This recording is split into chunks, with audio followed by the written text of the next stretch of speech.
Welcome to episode 9 of Copa America previews. Remember to go check out the previews for Group A and B on the Copa America playlist on the channel. Now we move on to Group C, and the first team we preview in Group C is the hosts, the USA. No doubt the USA need to perform at this Copa America and they need to get a big win. Can Greg Berhalter and this talented team do it, or will this team crumble in the quarterfinals or the group stage? You never know, it's football. Let's get into the preview and prediction for the USA. Here's recent performances at Copa Americas and World Cup for the USA. I'm not going to include the Gold Cup because we know the Gold Cup is either Mexico or USA.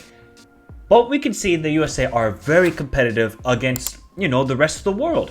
They got 4th place in the last Copa America, the one they hosted. Obviously, they got destroyed, dunked on, obliterated by Argentina in that semifinal. Messi with that ridiculous free kick that only he can execute that free kick. And, World Cups, round of 16 last time around, they needed to just qualify and perform at least because they didn't do anything in 2018 because they decided not to qualify. What is a respectable performance this time around, though, at a Copa America? With the World Cup coming up in 2026, the USA got to make it to a quarterfinal, semifinal. Minimum. It's not like, oh, okay, cool, you get out of the group, then you go out in the quarterfinal to, I don't know, Brazil or Colombia or Paraguay, whoever. No, you got to make it to the semifinal. You need to prove now that you can beat one of the top teams in South America. When was the last time the USA got a big win? In a competitive game. Not a friendly. Don't count friendlies, people. I'm talking in a major competition. And if anybody says Iran in the comments, no, come on. Iran are a good team. They're not a top team.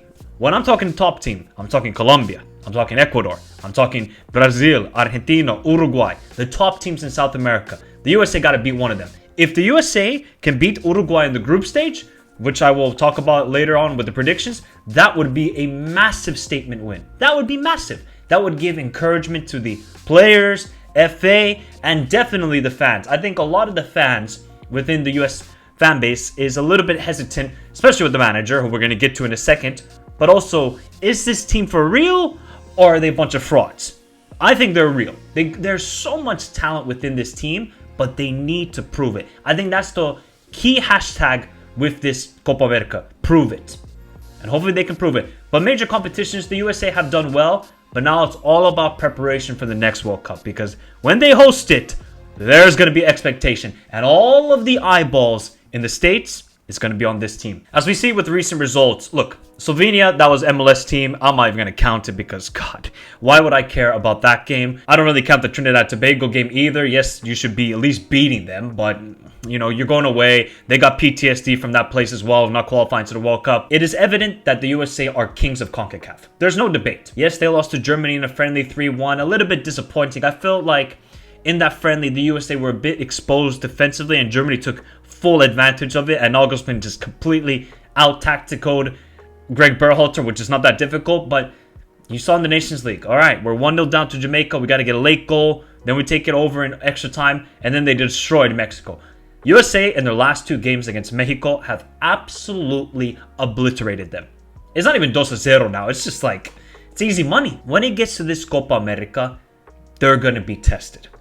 Uruguay are, in my opinion, one of the best teams in the world. Panama, CONCACAF rival, you got to beat them in normal time. And Bolivia, I mean, if you lose to Bolivia in the altitude, I can understand. Bolivia at sea level, that has to be minimum 2-3-0. I think a lot of USMNT fans should be excited about this Copa America. It's a good test. This was the best thing to merge the CONCACAF and CONMEBOL. Hopefully they do this now for the rest of time with the Copa America. I think it adds a bit more for the Copa America as well, and it grows CONCACAF. And this is the best thing for the USA to prepare for the World Cup. If they just had Gold Cups and friendlies, I would be worried because we do not know the true test and how good this team is. We're going to find out at this Copa America. The man who divides opinion within the USMNT fan base, or maybe a lot of people are against him. I'm not so much into social media or reading every comment like, oh, Greg in, Greg out. But this man is basically Donald Trump of US football. I wanted him out after that World Cup. I would say, okay, cool. You took the team, you qualified them, great achievement, but we can clearly tell he has no in-game management. And that's my biggest issue. Then he had favorites for the God knows how long of time. Greg just kept selecting guys who he just favored or from MLS. I'm like, you have all of this talent in Europe, and yet you're going to Wendy's and going to get food there? Come on. So that was the biggest issue I had with Greg. Can't deny Greg has done very well in tournaments. Gold Cups, World Cup, still did well. You got to get out of the group in a tough group with Wales and Iran. He did that, so you have to give him credit there. He's going to be manager of that next World Cup, unless the USA go out in the group stage of this Copa America. Then he should be gone. If he progresses far, like a semifinal, quarterfinal, he's staying, and he will be the manager at that next World Cup, which I don't think is the correct choice. He's so limited tactically. That's my biggest issue. When you go up against, say, Argentina, a Brazil, a Colombia, an Ecuador, a Paraguay, or one of these teams, you really need to have a good game plan. It's not about vibes. There's no vibes within international football. At times, yes, you can do that against a Panama, a Bolivia, one of these mid-tier teams in CONMEBOL or CONCACAF. You cannot do that against the big boys. You need to be tactically prepared. So do we believe that Greg can outcoach Scaloni? Can Greg, imagine in a world, people, where Greg and Jesse Marsch meet each other. Do you think Greg is a better manager than Jesse Marsch? For me, when it comes to this Copa America, I just want him to have good in-game management and take the team far. That's all I ask, Greg. It's so simple. One thing I asked at that last World Cup was play Giovanni Reina. It took until the Netherlands game to fully see Giovanni Reina. Hopefully this time around, he's going to start him, and I'm going to show you what my starting lineup would be for the USMNT. I can come here and say, oh yeah, he should be out and this sort of stuff. I did that during the World Cup. I said, get this PE teacher out of here. He's not going to go. And I have accepted reality, and now it's about you need to prove us wrong. All of the guys who are Berhalter out, prove us why you should stay and you should be the manager at that next World Cup. Let's see, Greg. Here's the squad then for the USA at the Copa America, or the training camp. So a couple guys will be cut off. So far with goalkeepers, we have Ethan Horvath, Sean Johnson, and Matt Turner. The one position I thought the USA were very locked in was goalkeeper with Matt Turner. And then this season happened, and it's just been disaster FC, Fire Festival season for Matt Turner. It's been horrendous. Getting benched by Vlasi Domus, who's not a good goalkeeper. And then Nottingham Forest went to go get Sales during the January transfer window. And I wonder what his confidence is going to be heading into this Copa America. Clearly, you know, sometimes we see with players, not great at club level, international football, they just turn it on. James Rodriguez is the prime example of that. So hopefully Matt Turner can have a good tournament. Still trust the guy, much better than what we have otherwise. Then the defenders, we have Cameron Carter-Vickers, Christopher Lund Hansen, Mark McKenzie, Shaq Moore, Tim Ream, Chris Richards, Anthony Robertson, Miles Robertson, and Joe Scally. The issue with this defenders now is because Serginho Dest is injured, which is a big, big miss. Serginho Dest would have been so key for this Copa America, is the right back. And I'm going to show you who I would play at right back, but we'll get to that situation very soon. Center backs, Tim Ream hasn't got a lot of minutes in the second half of the season with Fulham, so that would be a worry. What about the other center backs like Cameron Carter-Vickers or Miles Robertson? How will they perform? What about Joe Scally? Could he then solidify that right back position? There is question marks, and how can they defend against top quality opponents in this Copa America? Midfielders then, Tyler Adams, Johnny Cardoso, Luca De La Torre, Weston McKennie, Yunus Musa, Giovanni Reina, Malik Tillman, and Timmy Tillman. I mean, the midfield, I think, is the strong point of this team. If only Tyler Adams was fit. We'll see what the health of Tyler Adams is. Johnny Cardoso, unbelievable season, half a season, with Real Betis, and I think he's going to be the starting DM. Weston McKennie, good season with Juventus. Yunus Musa, a little bit hit and miss season with AC Milan. It's his first season, making a big jump to one of the biggest clubs in the world. Gio Reyna, I mean, he's had a debacle of a season. Another debacle of a season. He needs to sort out his club situation ASAP. ASAP. Go to a mid-table team in Serie A Bundesliga. Humble yourself. Humble yourself. It's okay. The Nottingham Forest move was disaster from minute one. Minute one. I don't get it one bit. Then the forwards, Brendan Aronson, Balogun, Ricardo Pepi, Christian Pulisic, Josh Sargent, Tim Weah, and Haji Wright. Then you have Brendan Aronson. He can play multiple positions in the front three. Same with Haji Wright. Christian Pulisic has shown he can play right wing and left wing. So at least there's a versatility now with this forward line. Now this is what I would start at the Copa America. Matt Turner in goal. Chris Richards and Tim Ream as the two center backs. I'm very worried with Tim Ream, but I think he still is a good pick at a Copa America, and he's got experience, can play out from the back with his left foot, very good passing. I think Tim Ream should start. Anthony Robertson, for me, is the best player for the USA. Right now, he is the best player. The season he's had with Fulham, and he might be making a big move to a team, I think Anthony Robertson is elite. He's elite. Now, right back, I would have Tim Weah. He has played right wing back with Juventus this season for a couple of games. I think he can play the position The only issue would be then, is he very good defensively? Can he lock down an opponent? Let's say if the USA play Colombia in that quarterfinal. Are you confident with Tim Weah against Luis Diaz? You could obviously play Joe Scally in that position. That's going to be, I think, an issue for Greg. Who is going to play that right back? I would go with Tim Weah. The 2-8s is Johnny Cardoso, Weston McKennie. I don't know the health of Tyler Adams. The guy showed 45 minutes of brilliance against Mexico, got the goal, and said, I'm out of here. Let me get some ice and chill. I think Johnny should start. Johnny has been amazing with Real Betis. He can play that position, very comfortable on the ball. Then you have Weston McKennie, who's more of the box-to-box guy. Then the front four, Pulisic, right wing, Gio Reyna in the 10, Haji right left, and Balogun striker. Now, people could say Josh Sargent, Ricardo Pepi. I have no problem with that. I'm going with Balogun. Yes, Balogun has had a terrible season with Monaco after that big money move, but I would still trust him.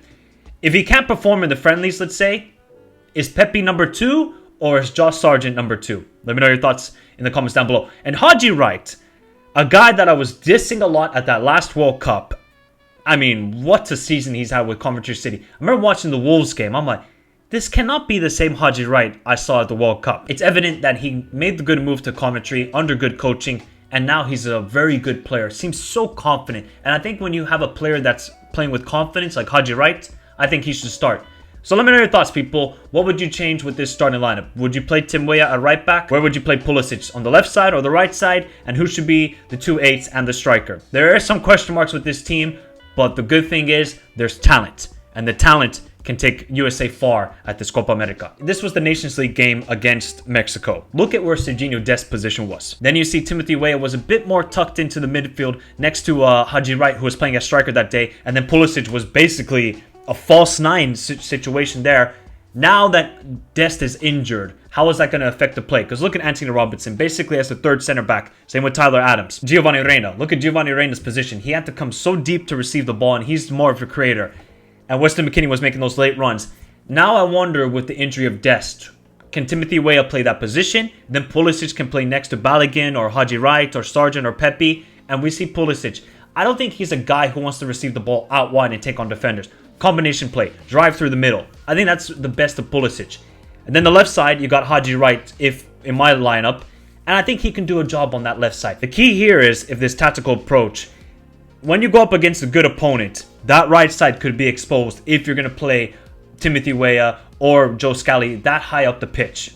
And what about then Anthony Robinson? His positioning and reading of the game is going to be so key that basically if the USA get countered on, he creates a 3 in the back formation. So the USA have a lot of talent, but now it's about what fits best. And how do you overcome the injury of Serginho Dest? And where's now Pulisic going to play? I think these are going to be big questions for Greg. And we're going to see that with the friendlies and the first game of the Copa America. And the last question then is, how far will the USA go at this Copa America? I mean, if they go out of the group stage, dear Lord, save us now. Because that would be abysmal. And I think Greg is going to be gone.